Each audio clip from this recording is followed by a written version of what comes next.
28. Das injúrias. As injúrias pessoais contrárias à honra, isto é, a essa justa porção de estima que todo homem tem o direito de esperar dos seus concidadãos, devem ser punidas pela infâmia.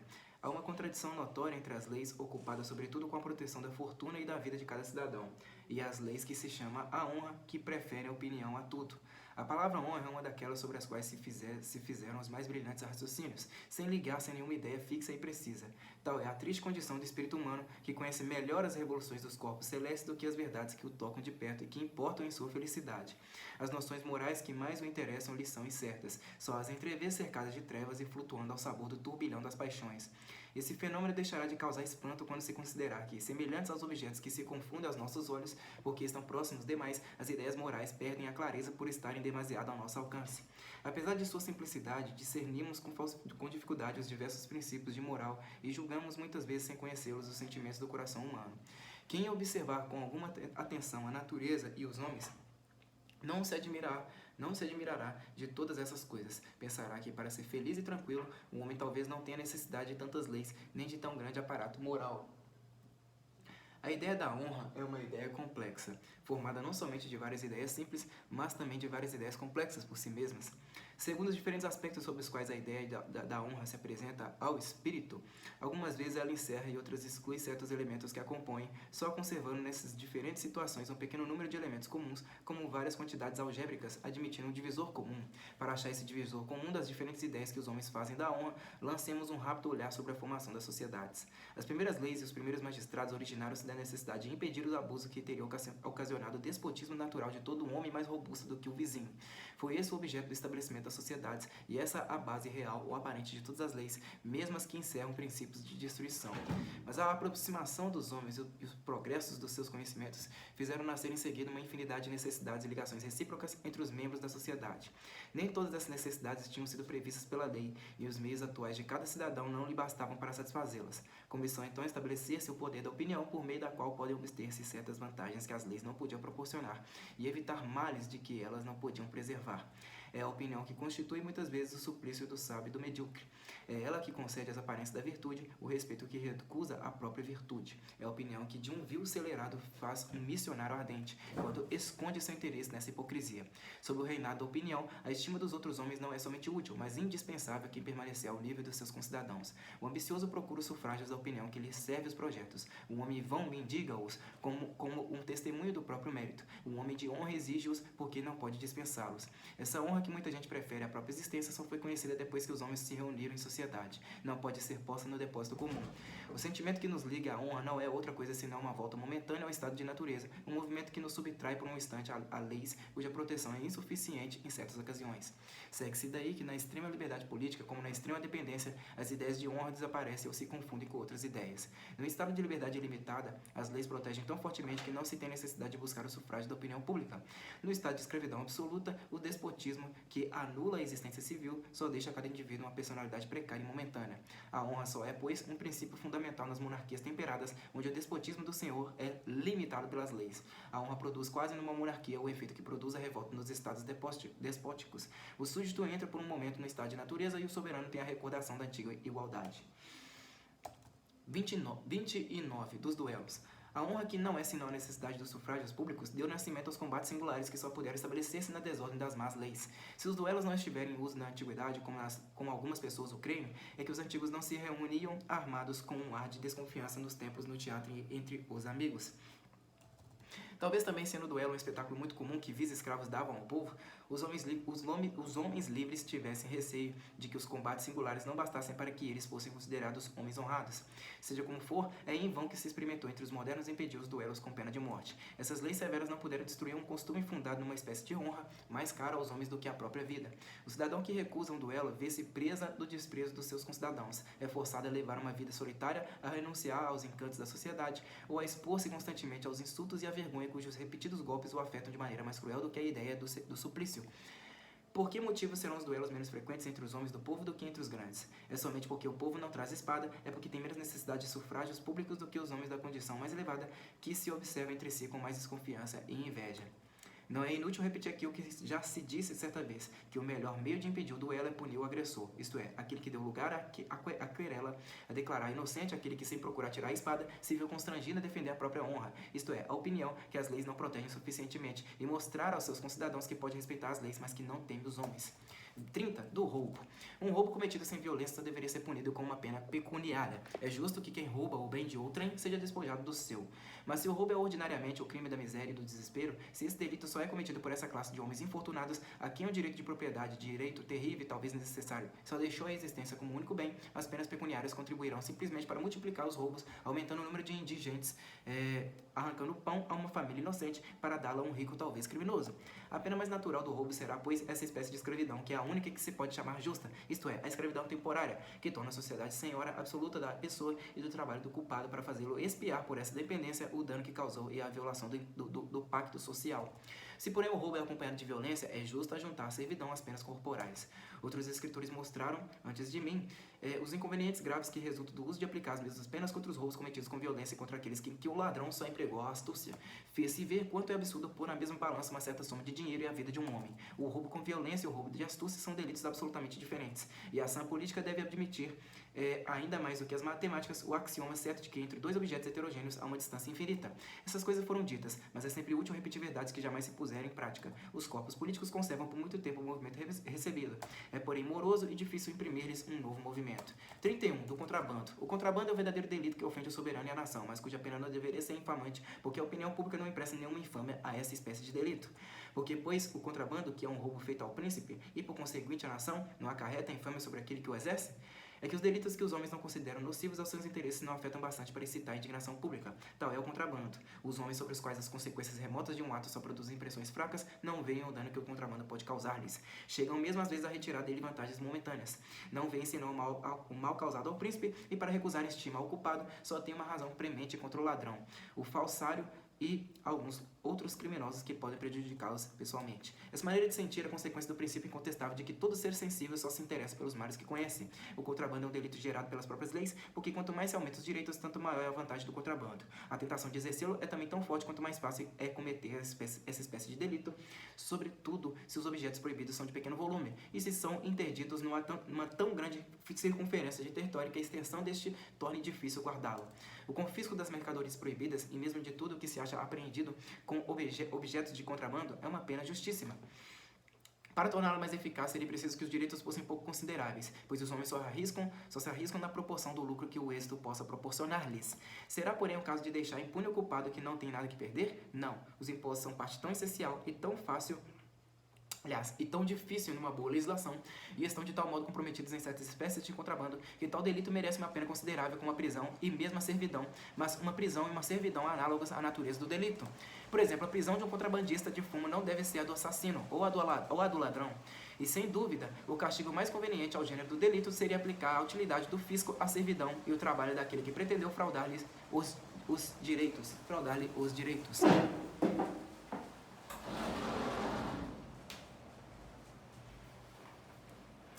32. Das falências.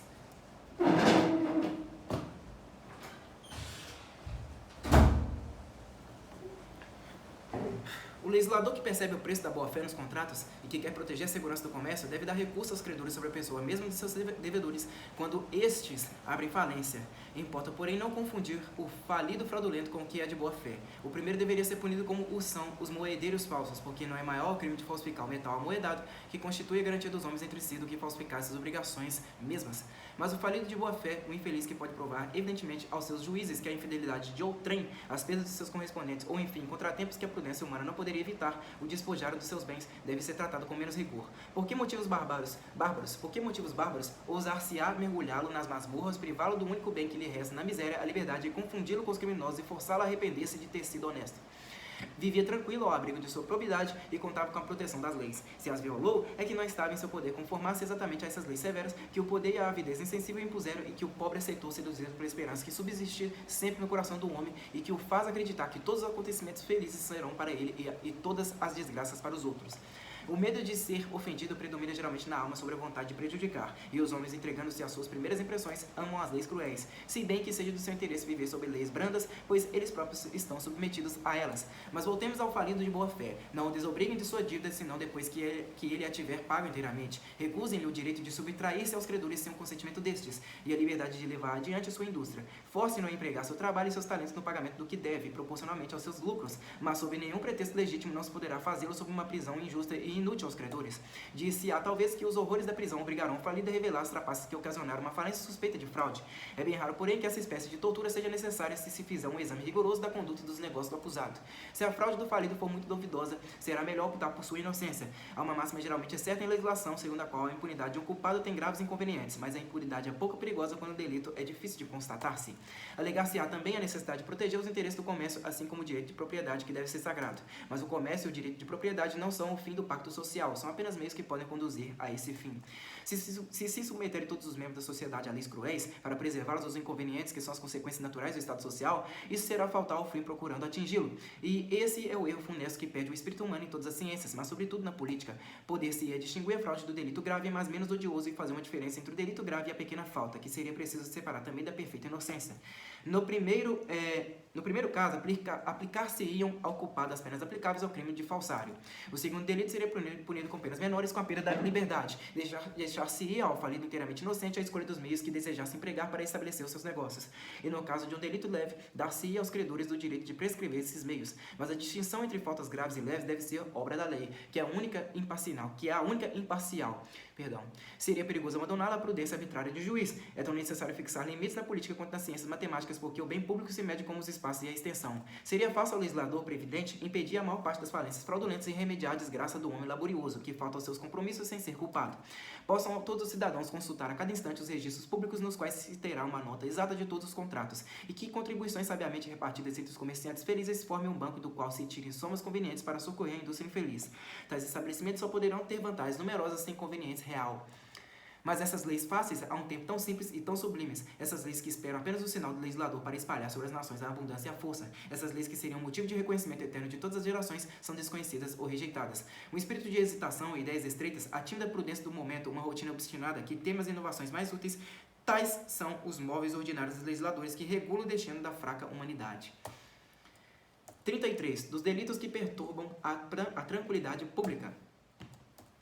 A terceira espécie de delitos que distinguimos compreende os que perturbam particularmente o repouso e a tranquilidade pública, as querelas e o tumulto de pessoas que se batem na via pública destinada ao comércio e à passagem dos cidadãos, e os discursos fanáticos que excitam facilmente as paixões de uma populaça curiosa e que impressam grande força da multidão dos auditores e, sobretudo, um certo entusiasmo obscuro e misterioso, com poder bem maior sobre o espírito do povo do que a tranquila razão cuja linguagem a multidão não entende. Iluminar as cidades durante a noite à custa do público, colocar guardas de segurança nos diversos bairros das cidades, reservar ao silêncio e à tranquilidade sagrada dos templos protegidos pelo governo os discursos de moral religiosa e as arengas destinadas a sustentar os interesses particulares e públicos às assembleias da nação, aos parlamentos, aos lugares, enfim, onde reside a majestade soberana. Tais são as medidas próprias para prevenir a perigosa fermentação das paixões populares, e são esses os principais objetos que devem ocupar a vigilância do magistrado de polícia. Mas, se este magistrado não age segundo as leis conhecidas e familiares a todos os cidadãos, se pode, ao contrário, fazer ao seu capricho leis que julga serem necessárias, abre assim a porta à tirania, que ronda sem cessar em torno das barreiras que a liberdade pública lhe fixou e que só procura transpô-las.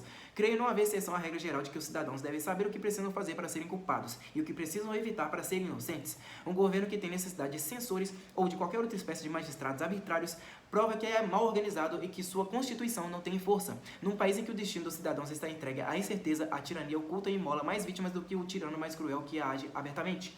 Este último revolta, mas não avilta. O verdadeiro tirano começa sempre reinando sobre a opinião. Quando é senhor dela, apressa-se a comprimir as almas corajosas das quais tem tudo que temer, porque só se apresentam com o achote da verdade, quer no fogo das paixões, quer na ignorância dos perigos. 34. Da ociosidade. Os governos sábios não sofrem no seio do trabalho e da indústria numa espécie de ociosidade que é contrária ao fim político do Estado social. Quero falar de certas pessoas ociosas e inúteis que não dão à sociedade nem trabalho nem riquezas, que acumulam sempre sem jamais perder, que o vulgo respeita com uma admiração estúpida e que são aos olhos do sábio um objeto de desprezo. Quero falar de certas pessoas que não conhecem necessidade de administrar ou aumentar as comodidades da vida, o único motivo capaz de excitar a atividade humana, e que, indiferentes à prosperidade do Estado, só se inflamam com paixão por opiniões que lhes agradam, mas que podem ser perigosas. Austeros declamadores confundiram essa espécie de ociosidade com a que é fruto das riquezas adquiridas pela indústria. Cabe exclusivamente às leis, e não a virtude rígida, mas fechada em ideias estreitas de alguns censores, definir a espécie de ociosidade punível. Não se pode encarar como ociosidade funesta em política aquela que, gozando do fruto dos vícios ou das virtudes de alguns antepassados, dá contudo pão e existência à pobreza industriosa, da troca dos prazeres atuais que recebe desta e que põe o pobre na contingência de travar a guerra pacífica que a indústria sustenta contra a opulência e que sucedeu aos combates sangrentos e incertos da força contra a força. Essa espécie de ociosidade pode mesmo tornar-se vantajosa à medida que a sociedade aumenta e que o governo deixa aos cidadãos mais liberdade. 35. Do suicídio. O suicídio é um delito que parece não poder ser submetido a nenhuma pena propriamente dita, pois essa pena só poderia recair sobre um corpo insensível e sem vida ou sobre inocentes. Ora, o castigo que se aplicasse contra os restos inanimados do culpado não poderia produzir outra impressão sobre os espectadores, senão a que estes experimentariam ao verem fustigar uma estátua. Se a pena é aplicada à família inocente, ela é odiosa e tirânica, porque já não há liberdade enquanto as penas não são puramente pessoais. Os homens amam demasiado a vida, estão ligados a ela por todos os objetos que os cercam. A imagem sedutora do prazer e a doce esperança, a amável feiticeira que mistura algumas gotas de felicidade ao licor envenenado dos males que ingerimos, a grandes estragos, encantam muito fortemente os corações dos mortais, para que se possa temer que a impunidade contribua para tornar o suicídio mais comum. Se obedece às leis pelo temor de um suplício doloroso, aquele que se mata nada tem que temer, pois a morte destrói toda a sensibilidade. Não é, pois, esse motivo que poderá deter a mão desesperada do suicida. Mas aquele que se mata faz menos mal à sociedade do que aquele que renuncia para sempre à sua pátria. O primeiro deixa tudo a seus países. Aliás, isso mesmo. O primeiro deixa tudo a seu país, ao passo que o outro lhe rouba sua pessoa e uma parte dos seus bens. Direi mais, como a força de uma nação consiste no número dos cidadãos, aquele que abandona seu país para entregar-se a outro causa à sociedade o dobro do prejuízo que ele pode causar o suicida. A questão reduz-se, pois, a saber se é útil ou perigoso à sociedade deixar a cada um dos membros que a acompanham uma liberdade perpétua de afastar-se dela. Toda lei que não é forte por si mesma, toda lei cuja execução pode ser impedida em certas circunstâncias, jamais deveria ser promulgada. A opinião que governa os espíritos obedece às impressões lentas e indiretas que o legislador sabe dar-lhe. Resiste, porém, aos seus esforços quando são violentos e diretos, e as leis inúteis, que logo são desprezadas, comunicam seu aviltamento às leis mais salutares, que costumam ser vistas antes como obstáculos a vencer do que como a salvaguarda da tranquilidade pública. Ora, como a energia dos nossos sentimentos é limitada, se quiser obrigar os homens a respeitar objetos estranhos ao bem da sociedade, eles terão menos veneração pelas leis verdadeiramente úteis. Não me deterei no desenvolvimento das consequências vantajosas que um sábio dispensador da felicidade pública poderá tirar desse princípio. Procurarei apenas provar que não é necessário fazer do Estado uma prisão. Uma lei que tentasse tirar aos cidadãos a liberdade de abandonar seu país seria uma lei inútil, porque a menos que rochedos inacessíveis ou mares impraticáveis separem esse país de todos os outros, como guardar todos os pontos de sua circunferência? Como guardar os próprios guardas? O imigrante que leva tudo o que possui e não deixa nada sobre o que as leis possam fazer cair a pena com que o ameaçam. Seu delito já não pode ser punido desde que foi cometido. E infligir-lhe um castigo antes que ele seja consumado é punir a intenção e não o fato. É exercer um poder tirano sobre o pensamento sempre livre e sempre independente das leis humanas. Tentar-se a punir o fugitivo com o confisco dos bens que ele deixa, mas a conclusão que não se pode impedir por pouco que se respeite os contratos dos cidadãos entre si tornaria esse meio ilusório. Além disso, semelhante lei destruiria todo o comércio entre as nações, e se punisse o imigrado, no caso dele regressar ao país, aos países, isso significaria impedi-lo de reparar o prejuízo que causou à sociedade e banir para sempre aquele que uma vez se tivesse afastado da pátria. Enfim, a proibição de sair de um país só faz aumentar em quem o habita o desejo de abandoná-lo, ao passo que desvia os estrangeiros de nele se estabelecerem. Que se deve, pois, pensar de um governo que não tem outro meio senão temor para reter os homens em sua pátria, a qual eles estão naturalmente ligados pelas primeiras impressões da infância? A maneira mais certa de fixar os homens em sua pátria é aumentar o bem-estar respectivo de cada cidadão, do mesmo modo que todo governo deve empregar os maiores esforços para fazer pender a seu favor a balança do comércio. Assim também o maior interesse do soberano e da nação é que a soma da felicidade seja aí maior do que entre os povos vizinhos. Os prazeres do luxo não são os principais elementos dessa felicidade. Embora impedindo as riquezas de se reunirem numa só mão, eles se tornam um remédio necessário à desigualdade que toma mais força à medida que a sociedade faz mais progressos.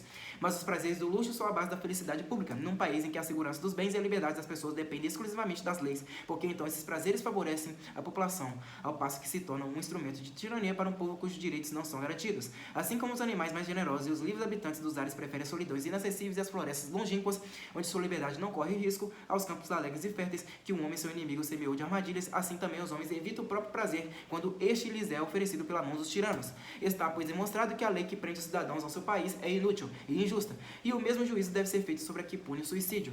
Trata-se de um crime que Deus pune após a morte do culpado, e somente Deus pode punir depois da morte. Não é, porém, um crime perante os homens, porque o castigo recai sobre a família inocente e não sobre o culpado. Se me objetarem que o medo desse castigo pode, contudo, deter a mão do infeliz determinado a morrer, responderei que quem renuncia tranquilamente à doçura de viver e odeia bastante a existência terrena para preferir-lhe uma eternidade talvez infeliz, não se comoverá de certo com a consideração remota e menos forte da vergonha que o crime atrairá sobre sua família.